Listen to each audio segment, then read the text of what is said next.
Hello सर्वांना. So यावेळी मी जसं की तुम्हाला माहितीच आहे की आता मान्सून स्टार्ट झाला आहे आणि आपली जी सह्याद्री आहे तर ती पूर्ण निसर्गाने अप्रतिम सजलेली आहे. सगळीकडे हिरवेगार डोंगर सजले आहेत, वॉटरफॉल्स चालू झाले आहेत. सो मीही असाच एक लास्ट विकेंडला प्लॅन केलेला वॉटरफॉलचा. सो आपल्या महाराष्ट्रात फेमस असणारे वॉटरफॉल कव्हरअप करायचे आणि त्यातलाच हा एक काळू वॉटरफॉल जो मला गेले कित्येक वर्षांपासून बघायचा आहे. बट कधी प्लॅनिंग नाही झालं किंवा कधी ग्रुप नाही मिळाला, फ्रेंड्स नाही झालं, वॉटेवर मी कधी जाऊ नाही शकले. सो यावेळी मी तो आवर्जून प्लॅन केला आणि सो आधी तर असं होतं डिसायडेड की बाबा एवढी गर्दी आहे, सध्या गर्दीचे खूप सारे व्हिडिओज पण व्हायरल होत होते. सो जायचं की नाही जायचं आणि सडनली आपला JR पण आला आणि माळशेज घाट आणि काळू वॉटरफॉल हा बंद आहे असं पण ऐकण्यात आलं.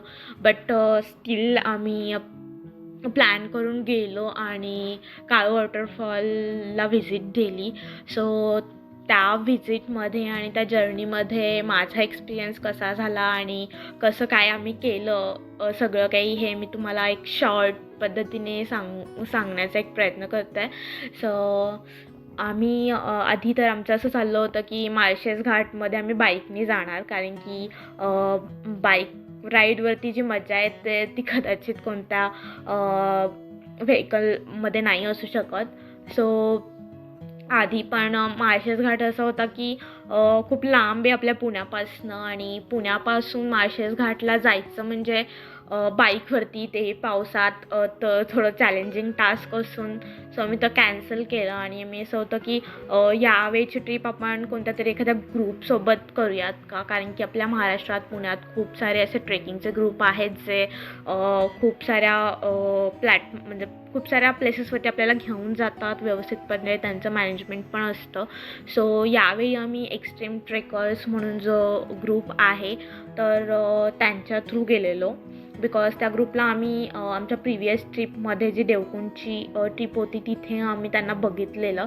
सो आम्ही असं होतं की चला या ग्रुपला आपण यावेळी ट्राय करूयात आणि गेलो. मग त्याच्यात या ग्रुपसोबत गेलो आणि पहिल्यांदा तर असं कॉन्टॅक्ट वगैरे झाला आणि असं शासनाचं असं होतं बंद की त्याच्यामुळे जायचं नाही जायचं. सो आम्ही तिथे जाण्याचा प्रयत्न केला ट्रेकिंगचा. सो आम्ही लास्टला म्हणजे एक दिवस आधी निघालेलो जेणेकरून आम्ही गर्दी अवॉइड करू आणि लवकर जाऊन लवकर येऊ वापस आणि आम्हाला आमचा टाईम तिथे काळू वॉटरफॉलपाशी एन्जॉय करता येईल. सो आम्ही रात्री तिथून 11 वाजता निघालो. एक कर्वेनगरवरून त्यांचा पिकअप पॉईंट होता एक्स्ट्रीम ट्रेकर्स ग्रुपचा. सो आम्ही तिथे गेलेलो 11 वाजेपर्यंत आणि डॉट 11 वाजता व्यवस्थित सगळी माहिती वगैरे घेऊन आम्ही प्रवास आमचा चालू केला माळशेज घाटाकडे जाण्याचा आणि काळू वॉटरफॉलला बघण्याचा. एक्सायटेड तर फार होतो आणि थोडेसे धाकधूक पण होती की पाहायला भेटेल की नाही भेटेल, कारण की पावसाचा फ्लो इतका राहतो की आपल्याला पुढे त्याला जाऊन बघता येत नाही. कारण की मी माझ्या काही फ्रेंड्सकडून ऐकलं होतं की ते अर्धाच बघून आले आणि पूर्ण ट्रेक नाही कंप्लीट करू शकले और आयदर से की ते जास्त जवळ नाही जाऊ शकले. आणि त्यानंतर मग काही नाही, आम्ही बसलो 11 वाजता वगैरे अराऊंड 4 म्हणजे अर्लीच पोहोचलो ॲक्च्युली. मी 3-4च्या आसपास आम्ही फार जवळ होतो.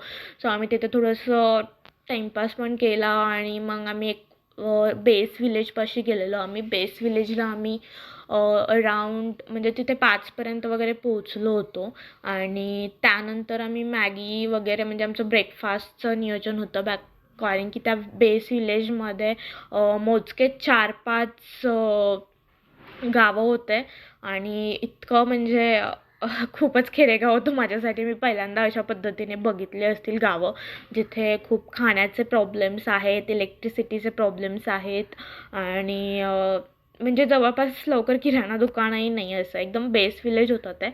आणि बेस विलेजमध्ये मग आम्ही आमचं इथून घेऊन गेलो होतो. सो ट्रेकर्स चा जे ग्रुप होते सो त्या लीडर्सने ऑलरेडी प्रिपरेशन्स करून ठेवलं होतं की सकाळी ब्रेकफास्टला मॅगी वगैरे असेल आणि त्यांनी भन्नाट कष्ट घेतले त्या मॅगी बनवण्यासाठी एवढ्या पहाटे पावसात, कारण की लाकडं अशी ओली होते आणि त्यांना ती चूल पेटत नव्हती. सो चुलीवरती खूप जाळ फुंकून मॅगी बनवण्याचा एक्सपिरियन्स खूप वेगळाच होता.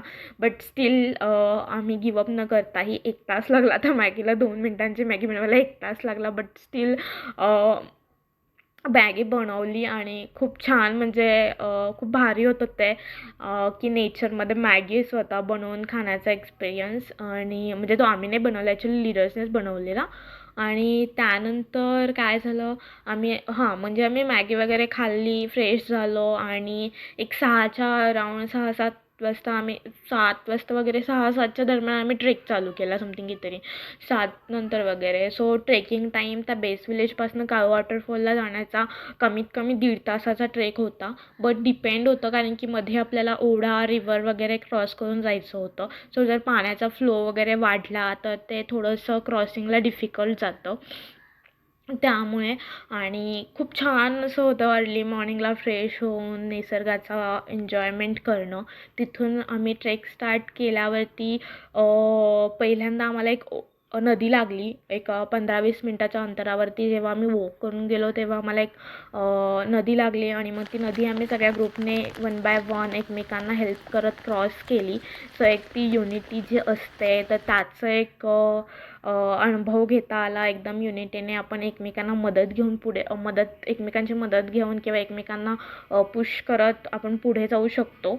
आणि करतानाही फार मज्जा आली, कारण की ते चॅलेंजिंग पण फार वाटत होतं आणि रिस्की पण आहे की पाय तुमचा जर फिसलला तर तुम्ही म्हणजे फ्लोमध्ये जाऊ पण शकता पुढे वाहून. सो टेक केअर जर तुम्ही कधी जाणार असाल किंवा प्लॅन करत असाल. आणि नंतर काही नाही, आम्हीच कंटिन्यू फ्लोमध्ये चालतच होतो. जाताना म्हणजे सगळं म्हणजे असं अप डाऊन करत जायला मजा येत होती. ग्रुप पण खूप छान होता आणि पीपल पण खूप छान होते. एन्जॉय करत गेलो, हळूहळू गेलो. काही रश पण नाही झाला की तुम्ही फास्टमध्ये गेलं पाहिजे आणि फास्टमध्ये आलं पाहिजे, असं काही नाही आहे. आम्ही आमचं व्ह्यू एन्जॉय केला. नेचर जेव्हा आमचा तो काळू वॉटरफॉल आम्हाला लांबून दिसला तेव्हा असं होतं, यार आता जायचं आहे, आता बघायचं इथे काय असेल काय नाही असेल, कसा दिसतो तो. कारण की मी असे ऐकून होते की 5 लेअरमध्ये तो येतो खाली. आणि सो ते 5 लेअरमध्ये लाईक स्वर्गातनं पाणी खाली खाली कसं येतं त्या डब्यांमध्ये, ते काइंड ऑफ तसं होतं. आणि मग गेलो आम्ही. असं म्हणजे खूप छान होता तसा तो पूर्णचा ट्रेक वगैरे. आणि जसं जसं पुढे दिसायला लागलेला तो लांबून अशी उत्सुकता वाढत होती की यार कुठे पडतोय अजून किती. आणि असं पण जाताना तसा थोडासा रिस्की आहे, तो ॲडव्हेंचरस होता खूप काळू वॉटरफॉल. ते 2 पॅच असं होतं की बाबा तुम्हाला लिटरली त्या दगडांच्या सहाय्याने पाण्याचा फ्लो क्रॉस करून तुम्हाला पुढे जायचं आहे. तर ते थोडंसं डेंजरस पण होतं, भीतीही वाटत होती आणि करायला मज्जाही वाटत होती. थ्रिलिंग असा ट्रेक राहिला हा. आणि फायनली जेव्हा काळू वॉटरफॉलच्या एकदम समोर गेल्यानंतर म्हणजे असं इतका हॅपीनेस होता चेहऱ्यावरती, इतका आनंद वाटत होता की बस, म्हणजे कधी न पाहिलेलं दृश्य असं डोळ्यांनी बघितलं. एकदम तो 5 लेअर प्रॉपर तर नाही दिसले, कारण की 1 लेअर तो असा हाईड होत होता डोंगराच्या साईडने. बट मी 4 लेअर तरी नक्की बघितले त्याचे, की तो वरून खाली खाली कसा येतो आहे. आणि त्या व्हॅलीमधला जो व्ह्यू आहे ना तो खतरनाक आहे. म्हणजे आपण जो सोशल मीडियावरती बघतो किंवा मोबाईलवरती बघतो ना त्याला फोटोत आणि तो व्हिडिओत पण एवढा अट्रॅक्टिव्ह नाही वाटत. किंवा मी असं म्हणाले जितका तो तिथे गेल्यानंतर भयानक प्रचंड अप्रतिम भारी असा आहे. सो म्हणजे शब्दच नाही आहेत माझ्याकडे त्या वॉटरफॉलला डिस्क्राईब करण्यासाठी की तो कसा आहे कसा नाही आहे. आणि बस मग आम्ही आमचा म्हणजे क्राऊडेड तर एरिया अजिबात नव्हता आणि म्हणजे क्राऊड वगैरे नव्हता कारण की आम्ही खूप लवकर गेलेलो, लवकर तिथे पोहोचलो. व्यवस्थित आम्हाला आमच्या ट्रेक लीडर्सने घेऊन गेले आणि व्यवस्थित वापससुद्धाही आणलं. बट मग आम्ही तिथे एक तासभर वगैरे फोटोशूट केले, व्ह्यू एन्जॉय केला आणि प्रत्येकाला प्रत्येकाचा एक टाईम पण भेटला की तिथे त्या म्हणजे ऑलरेडी तिथे फोटोशूट करण्यासाठी जागा नाही आहे. असं एक वन बाय वन प्रत्येकजण जाऊन तिथे फोटो काढून येत होता आणि असं करून आम्ही आमचा एक ग्रुप फोटो घेतला आणि आम्ही आमचा परतीचा प्रवास वापस चालू केला. कारण की परत पुन्हा पाऊस चालू झालेला जोराचा आणि जर पाण्याचा फ्लो वाढला तर आम्ही तिथे स्टक झालो असतो आणि आमचं वापस येणंही मुश्किल झालं असतं. सो अशा पद्धतीने आम्ही रिटर्न आलो आणि रिटर्न येताना सेम की पाण्याची पातळी थोडीशी वाढली होती, जशी आम्हाला जाताना थोडी कमी होती आणि स्टील आमच्या ट्रेकरने तिथे थांबून प्रत्येकाला त्या फ्लोमधून काढलं आणि वापस आम्ही आमचं एन्जॉय करत आलो. मध्ये-मध्ये जिथे-जिथे आम्हाला व्ह्यूज, सीनरी दिसले तिथे-तिथे आम्ही आमचे फोटोज काढले, क्लिक केला, एन्जॉय केलं. अजिबात रश नाही केलं कोणीही आम्हाला की हां, जरी म्हणजे ग्रुपसोबत गेलं की आपल्याला एक असतं ना की यार आपल्याला फक्त जाऊन फक्त दाखवून आणणार का, की कसं करणार, आपल्याला फोटोज वगैरे नीट काढून देतील का? तर हो, एक्स्ट्रीम ट्रेकर्सला मी थँकफुल बोलते की त्यांनी आम्हाला आमचा जेवढे आम्ही त्यांना पे केले होते त्याच्या बदल्यात त्यांनी आम्हाला टाईम पण तसा दिला आणि आमची ट्रिप खूप भयानक म्हणजे मेमोरेबल बनवली आणि खूप छान होती, खूप थ्रिलिंग होती. ओव्हरऑल आमचा ट्रेक एक्सपिरियन्स खूप भारी होता. बट जर तुम्ही जाण्याचा प्रयत्न करणार असाल किंवा जाणार असाल तर प्लीज तुम्ही ॲटलीस्ट तुमचा गाईड वगैरे तरी घ्या त्या गावातनं आणि जा, मी असं रिकमेंड करेल.